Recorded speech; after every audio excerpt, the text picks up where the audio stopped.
সবাইকে নমস্কার। যতনা খুলুমখা, শুভ সকাল। আজকে এখানে ত্রিপুরা পূর্ণরাজ্য দিবস উদযাপন 2025-এ যে এখানে আয়োজন রাখা হয়েছে রবীন্দ্র শতবার্ষিকী ভবনে, সেই উপলক্ষে মঞ্চে আমাদের মাঝে উপস্থিত আছেন Shrimati Santana Chakma, honourable minister industry and commerce, Sri Sushanta Chaudhary, Honorable Minister, Tourism and other departments, Sri Tinku Rai, Honorable Minister, Youth and Sports Department, উপস্থিত আছে শ্রী শুক্লাচরণ নোয়াতিয়া, অনারেবল মিনিস্টার। একটু আগে যিনি ওনার মূল্যবান বক্তব্য আমাদের সামনে রেখেছেন শ্রী জে.কে. সিনহা মহোদয়, chief secretary, government of Tripura, Shri Amitabh Ranjan, DGP, doctor Pradip Kumar Chakraborty, secretary ICA, উনিও ওনার স্বাগত ভাষণ রেখেছেন। আমাদের মাঝে বক্তব্য রেখেছেন শ্রী অনুরাগ ধনকরজি, ডিজিপি ইন্টেলিজেন্স। উপস্থিত ডাইরেক্টর আইসিএ শ্রী বিম্বিসার ভট্টাচার্য মহোদয়।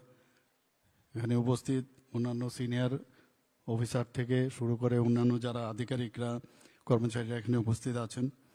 উপস্থিত আমাদের মাঝে শ্রী অন্তরা সরকার দেব মহোদয়, এমএলএ, এবং ডেপুটি মেয়র শ্রীমতী মনিকা দাস দত্তা, এবং অন্যান্য যারা জনপ্রতিনিধি, কর্পোরেটররা এখানে উপস্থিত আছেন। এবং আমার সামনে উপস্থিত আছেন বিশিষ্ট ব্যক্তিবৃন্দ, এডুকেশনিস্ট, এবং বিশেষ করে যারা ছাত্রছাত্রীরা এখানে উপস্থিত আছেন, এবং মিডিয়া বন্ধুরা, সবাইকে আমি সর্বপ্রথম এই ত্রিপুরা পূর্ণরাজ্য দিবস উদযাপন উপলক্ষে হার্দিক অভিনন্দন ও শুভেচ্ছা জানাচ্ছি। আমরা জানি যে রাজতন্ত্রের অবসানের পর এক গণতন্ত্রের এক নতুন অধ্যায় ত্রিপুরাতে শুরু হয়েছে। ত্রিপুরাকে পূর্ণরাজ্য হিসাবে গড়ে তোলা এবং তাকে উন্নয়নের পথে যাদের অবদান রয়েছে, আজকে তাদের স্মরণ করার দিন। আমি ত্রিপুরা সরকারের তরফ থেকে এবং আমার ব্যক্তিগত তরফ থেকে তাদেরকে আমি আন্তরিক শুভেচ্ছা ও অভিনন্দন জানাচ্ছি। এখানে একটু আগে ডকুমেন্টারি ফিল্ম দেখানো হয়েছে, অনেক কিছু এর মধ্যে বলা হয়েছে, কিভাবে আমাদের পূর্ণরাজ্যে আমরা পরিণত হয়েছি। এই প্রেক্ষাপটে আবার আমি আপনাদের সামনে কিছু রাখতে চাই। 1947 সালের 17 মে মহারাজা বীর বিক্রম মানিক্যের, যিনি মানিক্য ডাইনেস্টির শ্রেষ্ঠ মহারাজা যাকে বলা হয়, ওনার হঠাৎ করে আকস্মিক মৃত্যু হয় এবং পরবর্তী সময়ে মহারানী কাঞ্চনপ্রভা দেবীর নেতৃত্বে কাউন্সিল অফ রিজেন্সি গঠিত হয়। 13 আগস্ট মহারানী কাঞ্চনপ্রভা দেবী ত্রিপুরা ভারত ইউনিয়নে যোগদান করার লক্ষ্যে উনি সম্মতি দেন এবং স্বাক্ষর করেন। ভারত সরকারের পরামর্শে 1984 সালের 12 জানুয়ারি কাউন্সিল অফ রিজেন্সি ভেঙে দিয়ে এককভাবে মহারানী কাঞ্চনপ্রভা দেবীকে রেজেন্সি নিয়োগ করা হয়। এরপর থেকে 1950 সালের 15 অক্টোবর পর্যন্ত মহারানী কাঞ্চনপ্রভা দেবী একক রিজেন্ট এবং রাজ প্রতিনিধি রূপে ত্রিপুরার শাসন পরিচালনা করেন। 1949 সালের 9 সেপ্টেম্বর দিল্লিতে মহারানী কাঞ্চনপ্রভা দেবী রিজেন্ট হিসাবে ত্রিপুরাতে ভারতভুক্তি সম্পর্কিত দলিলে উনি স্বাক্ষর করেন। অবশেষে 15 অক্টোবর তিনি আনুষ্ঠানিকভাবে ভারত ইউনিয়নে অন্তর্ভুক্ত হন। 1950 সালের 26 জানুয়ারি ত্রিপুরা বিধানসভাহীন চিফ কমিশনার শাসিত গ শ্রেণীভুক্ত রাজ্যে পরিণত হয়। 1952 সালের প্রথম গণতান্ত্রিক নির্বাচনে 30 সদস্য বিশিষ্ট একটি ইলেকটোরাল কলেজ গঠিত হয় এবং ত্রিপুরা কেন্দ্রশাসিত অঞ্চলের স্বীকৃতি লাভ করে 1956-এ। 1959 সালের 15 আগস্ট সেখানে ইলেকশন হয় সার্বজনীন ভোটাধিকারের ভিত্তিতে। 30 জন মেম্বার ছিল এবং 2 জন মনোনীত প্রার্থী। 1962-তে ত্রিপুরা আঞ্চলিক পরিষদের 3য় সাধারণ নির্বাচন অনুষ্ঠিত হয়। 1963 সালের 1 জুলাই কেন্দ্রশাসিত অঞ্চল আইন অনুসারে ত্রিপুরা আঞ্চলিক পরিষদে টেরিটোরিয়াল কাউন্সিল যেটাকে বলা হয় প্রথম বিধানসভায় রূপান্তরিত হয়। 1970 সালে চিফ কমিশনার যে পদটি সেটাকে উন্নীতকরণের মাধ্যমে উপরাজ্যপাল পদে উন্নতি হয় এবং আজকের দিনে অর্থাৎ 1972 সালের 21 জানুয়ারি ত্রিপুরা ভারতের একটি পূর্ণ রাজ্যের মর্যাদা লাভ করেছে। এ বিষয়ে বিশদভাবে আলোচনা করেছে। আমরা আজকে এখানে সবাই উপস্থিত হয়েছে পূর্ণ রাজ্য দিবস উদযাপন উপলক্ষে। এখানে পূর্ণতা আমার মনে হয় সার্বিকভাবে আমাদের মধ্যেও ডেভেলপমেন্টই হোক, আর্থসামাজিক উন্নয়ন হোক, সব দিকেই কিন্তু আমাদের পূর্ণতা যদি আসে তবেই পূর্ণ রাজ্যের যে 1972-তে হয়েছে সেটা কিন্তু আমরা আক্ষরিক করতে আমরা সেইভাবে তখন বলবো যে ইয়েস, আমরা ত্রিপুরা রাজ্যের যে পূর্ণ রাজ্য হিসাবে আমরা যে স্বীকৃতি পেয়েছি তার সার্থকতা এসছে। মাননীয় প্রধানমন্ত্রী এবং মাননীয় স্বরাষ্ট্রমন্ত্রী ওনার যে সার্বিক সহায়তার কারণে ত্রিপুরা সামনের দিকে এগিয়ে চলছে। এবং আমরা যখনই দেখি যে ডাবল ইঞ্জিনের সরকার বলা হয়, যখনই আমরা কেন্দ্রীয় সরকারের কাছে আমরা হাত বাড়িয়েছি, যে কোনো সমস্যা আমাদের যখনই আমরা সমস্যায় অবতীর্ণ হয়েছি, ওনাদের কাছে যখন হাত বাড়িয়েছি সাথে সাথে ওনাদের কাছ থেকে কিন্তু আমরা সাহায্য পেয়েছি। কিছুদিন আগে আপনারা দেখেছেন 2024-এ একটা ভয়াবহ একটা বন্যার পরিস্থিতি এখানে হয়ে গেছে। এবং সেই জায়গায় আপনারা সবাই জানেন 19শে আগস্ট আমি দিল্লিতে তখন ছিলাম।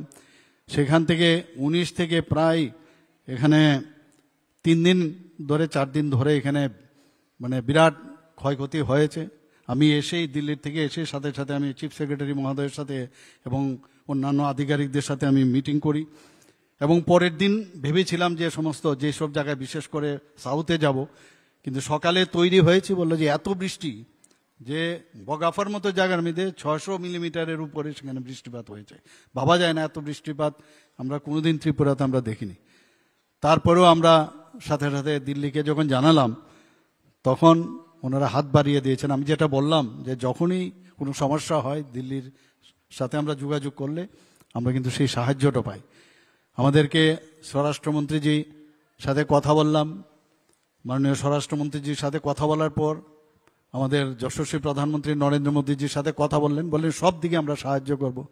এনডিআরএফ টিম পাঠিয়েছে এখানে, এসডিআরএফ এর টিম শুদ্ধ 3টে হেলিকপ্টার পাঠিয়েছে। আমরা তখন যেহেতু গাড়ি করে যাওয়া সম্ভব নয়, তো হেলিকপ্টারে আমি সমস্ত জায়গায় আমি গোমতী ডিস্ট্রিক্ট এবং সাউথ ডিস্ট্রিক্ট, সিপাহীজলা ডিস্ট্রিক্ট সব জায়গায় আমি উপর থেকে দেখলাম। মানে ভাবা যায় না এরকম ডিভাস্টেটেড মানে যে এখানে ক্ষয়ক্ষতি হয়েছে, ল্যান্ডস্লাইড থেকে শুরু করে রাস্তাঘাট, কৃষি, সমস্ত জায়গায় ফিশারি ডিপার্টমেন্ট বলুন, সমস্ত ডিপার্টমেন্ট, এডুকেশন, সব ডিপার্টমেন্টগুলো কিন্তু একটা বিরাট মানে ক্ষয়ক্ষতির সম্মুখীন হয়েছে। কিন্তু সেই জায়গায় আমাদের যে দিল্লির থেকে আমাদের যেভাবে সাহায্য করেছে, আমাদের ফুল টিম চিফ সেক্রেটারি থেকে শুরু করে সমস্ত সেক্রেটারি এবং ডিস্ট্রিক্ট ম্যাজিস্ট্রেট, এসডিএম সব মিলে যেভাবে আমাদের সাধারণ মানুষ হাত বাড়িয়ে দিয়েছে সেটা বলার অপেক্ষা রাখে না। যখন এরকম একটা অবস্থা, আমার মনে আছে যখন মুখ্যমন্ত্রীর যে আমার যে ফান্ড আছে ত্রাণ তহবিল, ছোট ছোট বাচ্চা তারা পর্যন্ত তাদের যে মানে জমানত সেটা নিয়ে এসে তারা আমাদের কাছে এসে দেওয়ার, এগুলো ফটোগুলো আপনারা সবাই দেখেছেন। এ হচ্ছে ত্রিপুরা। বোঝা যায় যখন সমস্যা হয় সবাই আমরা একসাথে আমরা থাকতে পারি, সেই দৃশ্য আমরা সবাই দেখেছি। এবং আলটিমেটলি দেখুন আপনারা এই জায়গার থেকে কিন্তু আজকে আমরা অনেকটা ওভারকাম করতে পেরেছি। আমার মনে আছে যখন আমাদের ছাত্রছাত্রীরা এই মণিপুরের যখন একটা একিউট তখন কন্ডিশন, সেই কন্ডিশনে আমাদের গার্জিয়ানরা আমাদের উপর সাংঘাতিক বারবার আসতো, আমাদের প্রেশার দিচ্ছিল যে আমাদের ছেলে মেয়েদের ওখান থেকে আনার ব্যবস্থা করুন। আমি ইউনিয়ন মিনিস্টার এভিয়েশনে ওনার সাথে আমি কথা বললাম, রাত্রে 12টার সময় উনি ফ্লাইটের ব্যবস্থা করলেন। সেই ফ্লাইটে করে এবং পরের দিনের ফ্লাইটে করে প্রায় 250 স্টুডেন্ট তাদের সবাইকে মানে এই আপনার মণিপুর থেকে আমরা আগরতলা আমরা নিয়ে এসেছি এবং সমস্ত খরচ আমরা ত্রিপুরা সরকার কিন্তু বহন করেছি। এই যে একটা সুবিধা, এই যে ডাবল ইঞ্জিনের সরকার, আমরা সেদিন কিন্তু আমরা সেটা মানে উপলব্ধি করতে পেরেছি। আমরা এখানে এই অল্প সময়ের মধ্যে আপনারা দেখেছেন অনেকে চেষ্টা করে এখানে একটা অস্থিরতা তৈরি করার। এখানে আমাদের ডিজিপি সাহেব বলেছেন বিষয়টা যে গন্ডা তৈসার মধ্যে অনেকে চেষ্টা করেছে একটা দাঙ্গা লাগাবার, উইদিন 3 days সেটাকে কিন্তু আমরা অ্যাড্রেস করেছি এবং সেখান থেকে আমরা কিন্তু শান্তি প্রতিষ্ঠিত করতে পেরেছি। এর আগেও আমরা ধর্মনগরের কাছে যেটা নর্থ ডিস্ট্রিক্টে, সেখানেও একটা দাঙ্গা ব্যবস্থা করেছিল, সেখানেও আমরা উইদিন 3 days আমরা সেই শান্তি প্রতিষ্ঠিত করতে পেরেছি। রানীর বাজারেও একটা ঘটনা হয়েছে। বিভিন্ন জায়গায় আমরা এখানে চেষ্টা করে মানুষ, কিছু লোক আছে যারা কুচক্রিত যা থাকেই সব জায়গায়, ওরা চেষ্টা করেছে এগুলো প্রবলেম সৃষ্টি করার, কিন্তু আমরা সেগুলো কিন্তু অ্যাড্রেস করে আমরা শান্তি প্রতিষ্ঠিত করেছি। শান্তি না থাকলে কোনো অবস্থায় কোনো জায়গায় উন্নয়ন হবে না।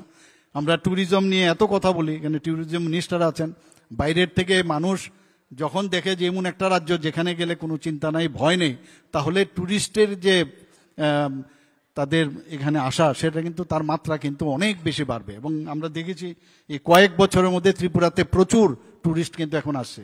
আমাদের রিলিজিয়াস ট্যুরিজম স্পট আছে এখানে, আমাদের এখানে ন্যাচারাল ট্যুরিজমের স্পট আছে এখানে, বিভিন্ন যেসব আমাদের যে পুরাতন রাজবাড়ি ইত্যাদি যেগুলো আছে আমাদের, তো সেইগুলোর জন্য মানুষ এখন জানতে পারছে এবং আমরাও চেষ্টা করছি সারা পৃথিবীকে জানানো। এবং সেই দিক দিয়ে বিবেচনা করলে ত্রিপুরা সব দিকে এখন কিন্তু একটা ট্যুরিস্ট স্পট হিসাবে সারা পৃথিবীর মধ্যে নজর কেড়েছে। এবং আমরা চেষ্টা করছি যে সব দিকে আমরা যেন মানুষের জন্য আমরা কাজ করতে পারি। আমরা একটু আগে যদিও আমার চিফ সেক্রেটারি মহোদয় বলেছেন যে ত্রিপুরা কিন্তু অনেক স্পিডে উন্নয়নের সীমাহীন, আমরা জানি স্কাই ইজ দ্য লিমিট। তারপরে আমরা চেষ্টা করছি ত্রিপুরাকে এক ত্রিপুরা শ্রেষ্ঠ ত্রিপুরা তৈরি করার জন্য। আপনারা শুনে খুশি হবেন যে এখন পর্যন্ত ত্রিপুরাতে নর্থ ইস্টার্ন রিজনের মধ্যে second highest GSDP in north eastern রিজনে ত্রিপুরাতে আমাদের। তো সেই দিক দিয়ে দেখতে গেলে আমরা যেমন উন্নয়নের কতগুলো ডাটা আছে, সেইগুলো যদি আমরা দেখি তাতেই বোঝা যায় ত্রিপুরা কোন দিকে যাচ্ছে। সাস্টেনেবল ডেভেলপমেন্ট গোল এসডিজি যদি আমরা কথা বলি, আমরা already Tripura moved from a performance state to front runner fast moving state in 2023-24। তো সব দিক দিয়ে কিন্তু ত্রিপুরা এখন আগে সামনের দিকে এগিয়ে যাচ্ছে। আপনারা নিশ্চয়ই এর আগেও আমরা বলেছি কয়েকটা জায়গায় যে ত্রিপুরার এখনে আমাদের টোটাল আমরা 27 থেকে 28 হাজার কোটি টাকার আমাদের বাজেট। আমাদের ওন যে রেভিনিউ সোর্স মাত্র 3,700 কোটি টাকা। তো সেই জায়গার মধ্যে আমাদের যদি বেতন কাঠামো, আমরা যদি বেতন এবং আমাদের যেসব লোন, তার ইন্টারেস্ট ইত্যাদি, পেনশনার তাদের দেওয়ার পরে আমাদের 10,000 কোটি টাকার মতো থাকে। 10,000 কোটি টাকার মধ্যে আমাদের যে এডিসি আছে তাদেরকে আমাদের 25% দিতে হয়। যারা ইউএলবিস আছে সেখানে আমাদের 10% দিতে হয়, ইউএলবিস এবং রুরাল এরিয়াসগুলো।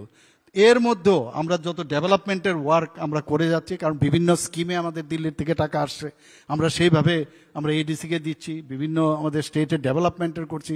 প্রধানমন্ত্রী যখন বলেছেন যে আপনারা কিন্তু কম চাইবেন না, 2018-র আগে আমরা দেখেছি প্রধানমন্ত্রী যে আসার যখন আমাদের সরকারে আসি তার আগে উনি বলেছেন বড় পাত্র নিয়ে আসবেন তাহলে বড় জিনিস পাবেন, ছোট পাত্র নিয়ে আসলে কম পাবেন। তো সেই দিক দিয়ে দেখতে গেলে এখন ত্রিপুরাতে উনি হীরা মডেল আমাদের দিয়েছেন। ন্যাশনাল হাইওয়ে 6টা ন্যাশনাল হাইওয়ে, আরও 4টা ইন প্রিন্সিপাল আরও ন্যাশনাল হাইওয়ে হয়েছে। আজকে 2 ঘন্টা থেকে 2.25 ঘন্টার মধ্যে আমরা কৈলাস শহরে যেতে পারি। আমি ইলেকশনের সময় আমি 10,000 কিলোমিটার আমি দৌড়েছি, এর মধ্যে 8,000 কিলোমিটার আমি শুধুমাত্র রোডে আমি দৌড়েছি, আর বাকি 2 কিলোমিটার আমি ট্রেনে দৌড়েছি। এটা সম্ভব হয়েছে, অনেক ইজি গোয়িং হয়ে গেছে। আগে ট্রান্সফার করলে মানুষও ভয় পেত যে এত দূরে দুর্গম এলাকায় আমাকে ট্রান্সফার করবে, যাব কি করে। এখন কিন্তু সেই অসুবিধা নেই, এতগুলো ট্রেন হয়ে গেছে এখানে। বিস্টাডোমে যখন আমি বসি এবং একবার ফটো পাঠিয়ে বিস্টাডোমে আমি আমার বন্ধুবান্ধবদের পাঠিয়েছিলাম, বললে এটা কোথায় বিদেশে আছে কিনা আমাকে জিজ্ঞেস করছে। এইরকম একটা অবস্থা, ত্রিপুরার মতো জায়গার মধ্যে এত সুন্দর একটা ট্রেন চলতে পারে সেটাই কেউ ভাবতে পারেনি। একদিকে ট্রেন, একদিকে আমাদের ইন্টারনেট এত স্ট্রং ইন্টারনেট, বোম্বে এবং আমাদের চেন্নাইয়ের পরে ত্রিপুরার স্থান কিন্তু 3য় জায়গার মধ্যে। সব দিক দিয়ে উন্নতির যা যা আমাদের যে বেঞ্চমার্ক সেইগুলো কিন্তু আমাদের এখন ত্রিপুরাতে আছে। এর মধ্যে আপনারা শুনেছেন আমরা অনেকগুলো পলিসি আমরা নিয়েছি। ত্রিপুরা ইন্ডাস্ট্রিয়াল ইনভেস্টমেন্ট পলিসি 2024 আমরা নিয়েছি, যাতে করে মানুষ বাইরের থেকে আসতে পারে। এখানে শান্তিপূর্ণ জায়গা আছে বলে তবেই মানুষ এখন আসছে এখানে, এবং তার জন্য একটা পলিসি রাখতে হবে, এবং এই পলিসিতে বহু ইনসেন্টিভস আমরা দিচ্ছি। আমরা যারা ইনভেস্ট করতে আসছে তাদের আমরা সাহায্য করছি। তো সেইভাবে এখন মানুষ প্রচুর ইনসেন্টিভ যেহেতু পাচ্ছে, তারা এখানে আসছে। এবং আমরা স্বাগত পোর্টাল আমরা করেছি। আগে প্রতিটা ডিপার্টমেন্টে যেতে হতো, সেই গিয়ে গিয়ে এক একবার এনওসি নিতে হয়। এখন এই স্বাগত পোর্টালের মাধ্যমে সাথে সাথে তাদের উইদিন 30 ডেজ মধ্যে তাদের সমস্ত মানে এনওসি পেয়ে যায়, সমস্ত যেসব দরকার সেগুলো ওরা পায়। ত্রিপুরা শিল্পনীতি, শিল্প বিনিয়োগ নীতি আমরা 2024 আমরা সেটা আমরা করেছি। Transforming Tripura, the skill and entrepreneurship policy 2024, যাতে করে মেক ইন ইন্ডিয়ার এবং আত্মনির্ভর ভারত, সেলফ রিলায়েন্স মতো জাতীয় কর্মসূচির সাথে সামঞ্জস্যপূর্ণ করে আমরা সেটাকে যাতে ইনক্লুসিভ করা যায়, সেই অর্থনৈতিক প্রবৃত্তি যাতে বাড়ে, সেটা আমরা এই যে নীতি আমরা নিয়েছি সেটা আমরা করছি। ত্রিপুরা স্টার্ট আপ পলিসি একটু আগে এখানে বলা হয়েছে, যারা স্টার্ট আপের সাথে যুক্ত, যারা ভালো মানে কাজ করছে তাদেরকে এখানে পুরস্কৃত করা হবে। Uttar Purva transformative industrialisation scheme, Unnati scheme আমরা সেটা এখানে লাগু করেছি। Tripura industrial investment incentive scheme টিপিস, সেটা আমরা সংশোধন করে নতুনভাবে আমরা এখানে চেষ্টা করছি। মেগা প্রকল্পগুলো যাতে প্রযোজ্য হয়, অর্থাৎ সেখানে ন্যূনতম 100 কোটি টাকা তার ইনভেস্ট করতে হবে, এবং 100 জন যারা সেখানে যাতে কর্মসংস্থান হয় তার জন্য তাদেরকে আমরা ওয়েলকাম করছি। পলিসির মধ্যে সেটা আছে। Investment promotion agency of Tripura, ইপাত, সেখানে আমরা যাতে বাইরের থেকে আসলে সাথে সাথে এই ইপাতের সাথে যোগাযোগ করলে তারা কি নিয়ে আসছে, ওদের আগামী দিনে কি কি সুবিধা দিতে হবে, এদেরকে কি আমরা ওয়েলকাম করব কি না, তাদের এই সমস্যা আছে, তো সেইগুলোর জন্য আমরা একটা মানে প্রচার সংস্থা আমরা বানিয়েছি ইপাত, সেই কাজটা ওনারা করছেন। ত্রিপুরা অ্যাসেট ম্যানেজমেন্ট পলিসি আমরা করেছি। আপনারা জানেন যে বহুবার আমি চিফ সেক্রেটারি মহোদয়ের সাথে কথা বললাম যে আমাদের যে অফিসগুলো আছে সেই অফিসের মধ্যে শুধু রক্ষণাবেক্ষণের কারণে অনেক জিনিস নষ্ট হয়ে যায়, সেটা বিল্ডিংয়ে হোক। দেখা গেল ওখানে একটা বট গাছ উঠে আছে, তো বট গাছ চলছে তো ফাটিয়ে দিচ্ছে, কিন্তু তার রক্ষণাবেক্ষণ না। একটা গাড়ি আছে, গাড়ির প্রপারলি যদি সেটা মেনটেন্স না হয়, ওখানে চেয়ার টেবিল, এখানে যদি আপনার কম্পিউটার থাকে, তার যে রক্ষণাবেক্ষণ, তার জন্য একটা পলিসি আমরা করেছি, যাতে 10% যে ডিপার্টমেন্টের যে তাদের বাজেট রাখা হচ্ছে 10% তার জন্য খরচ করতে হবে। ত্রিপুরা রেকর্ড রিটেনশন পলিসি আমরা করেছি। বহুদিন ধরে অফিসের ভিতরে দেখবেন পড়ে আছে টালে টালে, যে এখানে মিনিমাম এত বছর 10 ইয়ার্সের উপরে যেসব রেকর্ড আছে সেইগুলো ইচ্ছে করলে সেগুলো স্ক্র্যাপিং করা যায়, এবং যেগুলো একদম রাখতেই হবে সেগুলোকে স্ক্যান করে সেগুলো আমাদের কম্পিউটারের মধ্যে রাখার একটা পলিসি আমরা বানাচ্ছি, নাম দিয়েছি ত্রিপুরা রেকর্ড রিটেনশন পলিসি। এবং তার দায়িত্ব দেওয়া হয়েছে কোনটা রাখতে হবে কোনটা রাখতে হবে না, দলিলপত্র বা কারোর সার্টিফিকেট এগুলো কিন্তু রাখতেই হবে। তার জন্য আমরা একটা পলিসি করেছি, এবং ডিপার্টমেন্টের যিনি হেড আছেন তার উপর নির্ভর করবে কোনটা রাখবে কোনটা রাখবে না। তাতে করে জায়গারও অনেকটা কিন্তু বাড়বে এবং পরিষ্কার পরিচ্ছন্নতা বাড়বে। ত্রিপুরা হোমস্টে গাইডলাইন্স, আমার এখানে আমাদের যে কিছুদিন আগে আমরা ডুম্বুরে গিয়েছিলাম, সেখানে আমরা দেখেছি আমরা যে 21টার মতো সেখানে লঘাট বানিয়েছি, তারপরও প্রচুর মানুষ বাইরের থেকে আসে, তাদের থাকার সুবিধা নেই। তো সেখানেও যারা জনজাতি ভাই বোনেরা আছে তাদের বাড়িতেও ইচ্ছা করলে হোমস্টে বাইরে হয়। তো আমরা সেটা এর মধ্যে প্রায় 60টার মতো সেদিন আমরা ইনোগ্রেশন 9টায় ইনোগ্রেশন করেছি, আরও যাতে হয়। এবং তাদেরও একটা পলিসি বানিয়েছি যে ওখানে গেলে তাদের কিভাবে থাকা খাওয়া এবং এভরিথিং কি কি তাদের রাখতে হবে। এবং আমাদের ডিপার্টমেন্ট থেকে ট্যুরিজম ডিপার্টমেন্ট থেকে সরকারের তরফ থেকে আমরা সাহায্য করব। এবং এত সুন্দর করেছে, আমি আশা করি তাতে করে ওখানকার যারা ছেলে মেয়েরা চাকরি টাকরি কত করবে, আর এতে করে তাদের অনেক যে ইনকাম সেটাও বাড়বে। এবং সেই বিষয়ে আমাদের মাননীয় ট্যুরিজম মিনিস্টার উনিও বিধানসভায় এবার তার বক্তব্য রেখেছেন যে প্রচুর পরিমাণে ইনকাম তাদের মধ্যে তারা হচ্ছে সেখানে, এবং এন্টারপ্রেনার হচ্ছে ওখানে, সেটা একটা সাংঘাতিক দিক। তো আমরা সেইভাবে কাজ করছি এখানে। Raising and accelerating performance of MSME, সেই কাজটাও আমরা এখানে করছি। এন্টারপ্রেনারশিপ নলেজ প্রোগ্রাম যাতে কিভাবে এন্টারপ্রেনারশিপে গেলে তাদের অ্যাওয়ারনেস, তাদের শিক্ষা যদি দেওয়া হয়, সেই ব্যবস্থা আমরা করেছি। এন্টারপ্রেনারশিপ গ্রোথ প্রোগ্রাম ইজিপি, এতে করে প্রায় 24 থেকে 25 হাজার যারা বেকার আছে যুবক যুবতীদের, তাদের আমরা প্রশিক্ষণ দেওয়ার ব্যবস্থা করেছি।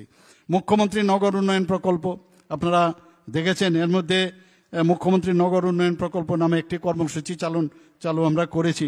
এটা প্রায় আমরা তার জন্য বাজেট রেখেছি প্রায় 1500 কোটি টাকা। তো 5 বছরে ধাপে ধাপে করে সেটা খরচ করা হবে এবং নগরগুলো যাতে উন্নয়ন হয় তার ব্যবস্থা আমরা সেই কর্মসূচি আমরা নিয়েছি। Tripura land pooling and plot reconstitution policy 2025 সেটাও আমরা করেছি। Tripura urban planning and development authority টুডার মাধ্যমে আপনারা দেখেছেন কয়েকটা বিল্ডিংও টুডা করেছে, সেখানে টাউনশিপ কিভাবে গড়তে হবে, ভূমির মালিকাদের জন্য যাতে তাদের ন্যায়সঙ্গত সুবিধা দেওয়া হয় তার ব্যবস্থা আমরা করেছি।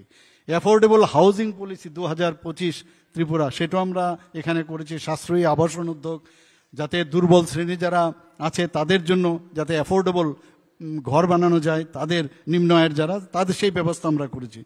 ত্রিপুরা ইন্ডাস্ট্রিজ ফেলিসিটেশন অ্যাক্ট, যেটা আমি একটু আগে বললাম যে উইন্ডো স্বাগত পোর্টাল, সেটা আমরা অলরেডি আমি বলেছি। সেখানে আমরা চিফ মিনিস্টার জন আরোগ্য যোজনা, আপনারা সবাই জানেন যে প্রধানমন্ত্রী জন আরোগ্য যোজনায় আমাদের 100% কিন্তু প্রধানমন্ত্রী জন আরোগ্য যোজনায় স্যাচুরেশন পয়েন্ট আমরা এখানে, কিন্তু তার বাইরে যারা এই যোজনার মধ্যে আসেনি, এর জন্য যখন ফিনান্স মিনিস্টার আমি ওনার সাথে কথা বললাম, অনেক কথাবার্তা বলার পরে আমরা ডিসিশন নিলাম যে ত্রিপুরারই একমাত্র স্টেট যেখানে 100% সবাই আমরা এই মুখ্যমন্ত্রী জন আরোগ্য যোজনার এই যে আপনার এই বিমাটা, স্বাস্থ্য বিমা যোজনা, সেই কাভারে সেখানে সুবিধা হয়েছে। এবং establishment good governance department and Tripura institution for transformation, আমার মনে আছে 25শে ডিসেম্বর 2023 আমাদের প্রাক্তন প্রধানমন্ত্রী অটল বিহারী বাজপেয়ীজির জন্মদিন, এবং এটাকে আমরা সুশাসন দিবস হিসাবে আমরা পালন করি। সেই সুশাসন দিবসে আমরা এই গুড গভর্নেন্সের যে ইনস্টিটিউশন, সেটাকে বলে যে স্টেট ইনস্টিটিউশন ফর ট্রান্সফরমেশন, সেই TIFT আমরা এখানে শুরু করি। তাতে এখানে যাদেরকে মানে দায়িত্ব দেওয়া হয়েছে, সেখানে ত্রিপুরার জন্য ইনোভেটিভ কিছু করা যায় কিনা, ইনোভেটিভ চিন্তাধারা, সেই কাজটা ওনারা করেন। Policy for lease of government land, বাইরের থেকে আসে। কিছুদিন আগেও আমাদের এখানে যে বাইরের থেকে যারা, স্বাস্থ্যের বিষয়ে আমি বলছি, একটা ঘটনা খালি আপনাদের সামনে রাখছি। সিজা, যারা কিডনি ট্রান্সপ্লান্ট এখানে আমাদের সাহায্য করেছে, সিজা একটা জায়গা চেয়েছিল, তাদেরকে আমরা লিজ দিয়েছি। ওরা বলছে 700 কোটি টাকা ওরা এখানে বিনিয়োগ করবে। তো সেখানে লিজ আমরা দিয়েছি। এরকম লিজের মাধ্যমে বহু লোক আসছে, ইনভেস্টররা। তো তার জন্য একটা পলিসি দরকার, এবং সেই পলিসি হচ্ছে লিজ অফ গভর্নমেন্ট ল্যান্ড। 2022 আমরা সেটা করেছি। Tripura information technology ITES policy, সেটাও আইটি পার্ক ডেভেলপ করার জন্য, ITS সেটা যারা করতে চায় তাদের উৎসাহিত করার জন্য একটা পলিসি আমরা করেছি। Tripura state policy for empowerment of women, আমাদের মাননীয় প্রধানমন্ত্রীজি বারবার বলছেন যে উইমেন্সরা যদি শক্তিশালী না করা যায় তাহলে কোনোদিনই একটা সমাজ, কারণ 50% মহিলা আমাদের এই সমাজে, তাদের আমাদের ডেভেলপমেন্ট করতে হবে সব দিকে। আপনারা সবাই জানেন যে মাত্র 2018 আগে 4 থেকে 4.5 হাজার SHG গ্রুপ ছিল মহিলাদের, আর আমাদের এখন বর্তমানে মানে প্রায় 56,000 SHG গ্রুপ ত্রিপুরাতে হয়েছে। এবং তাতে করে যে রিভলভিং ফান্ড থেকে, ব্যাংকের লোন থেকে আরম্ভ করে সবভাবে আমরা কিন্তু তাদের সাহায্য করেছি। এবং ত্রিপুরা সিটি গ্যাস যে ডিস্ট্রিবিউশন পলিসি, সেটাও আমরা করেছি, যাতে প্রপারলি CNG PNG সেটা ডিস্ট্রিবিউশন হয়। এবং ত্রিপুরা আগর পলিসি আমাদের জন্য ভেরি ইম্পর্টেন্ট। ত্রিপুরা আগর পলিসি আমরা জানি যে আমরা আগামী 10 বছরের মধ্যে আমরা ঠিক করেছি যে 10,000 কোটি টাকার মতো আমরা এই আগরের থেকে আমরা আয় পাবো। সেই নীতি এর জন্য আমরা 2021-এ সেটা আমরা করেছি। এর জন্য অনেকগুলো এখানে আমাদের ইনভেস্টার্স আগরকে নিয়ে এখানে অনেকগুলো মিটিংও হয়েছে। এখানে ত্রিপুরা লজিস্টিক পলিসি 2021, এখানে ডাটা সেন্টার পলিসি সেটা আমরা করেছি। স্বাবলম্বন যোজনা সেটা আমরা করেছি। ত্রিপুরা ট্যুরিজম পলিসি, যেটা আমি একটু আগে বললাম। Tripura satellite township development scheme, আমরা আগরতলা শহরে আপনারা দেখেছেন যে অলরেডি কনজেস্টেড, তো এর জন্য যাতে আরেকটা সাইডে কোনো জায়গায় মেইন শহর থেকে, পুরনো শহর থেকে আরেকটু দূরে নতুন শহর করা যায়। 3টা জায়গা আমরা ঠিক করেছি, আগরতলা, উদয়পুর এবং আমাদের ধর্মনগরে। তো তার জন্য আমরা সেই ব্যবস্থা আমরা করেছি, সেটা ঘোষণাও দিয়েছি। ত্রিপুরা রাবার কনক্লেভ, আপনারা জানেন যে মানে রাবার আমাদের প্রোডাকশনের দিক দিয়ে আমাদের দ্বিতীয় জায়গায় আমরা আছি, দ্বিতীয় প্লেসে কেরালার পরে।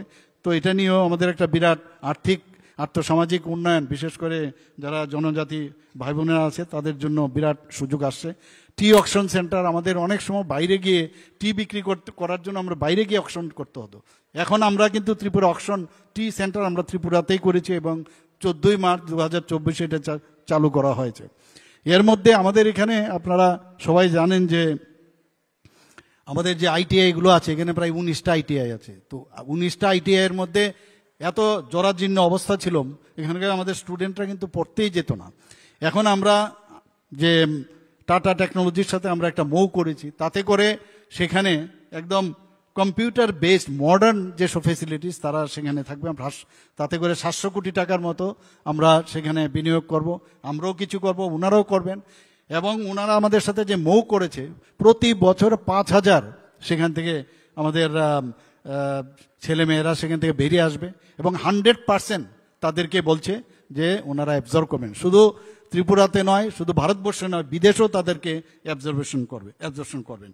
আমাদের ডেভেলপমেন্ট ও ইনফ্রাস্ট্রাকচার ইন্ডাস্ট্রিয়াল স্টেটস, আমাদের 9টি শিল্প এলাকা আছে, সেখানে আমরা এশিয়ান এডিবি ফান্ড নিয়ে 720 কোটি টাকার আর্থিক অনুমোদন আমরা পেয়েছি।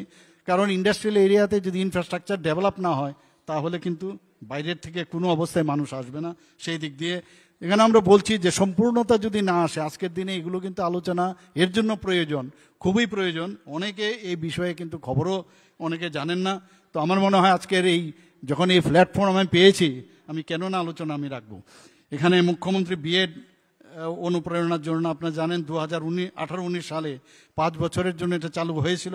এই প্রকল্পে বিএড কোর্সে যাতে ভর্তি হতে পারে, যারা স্টুডেন্টরা আছে তাদেরকে তাদের ব্যাংক থেকে যখন লোন নেবে বিএড পড়তে গিয়ে, তাদের লোনের উপর যাতে আমরা সাবসিডি দিতে পারি সেই ব্যবস্থা আমরা করেছি।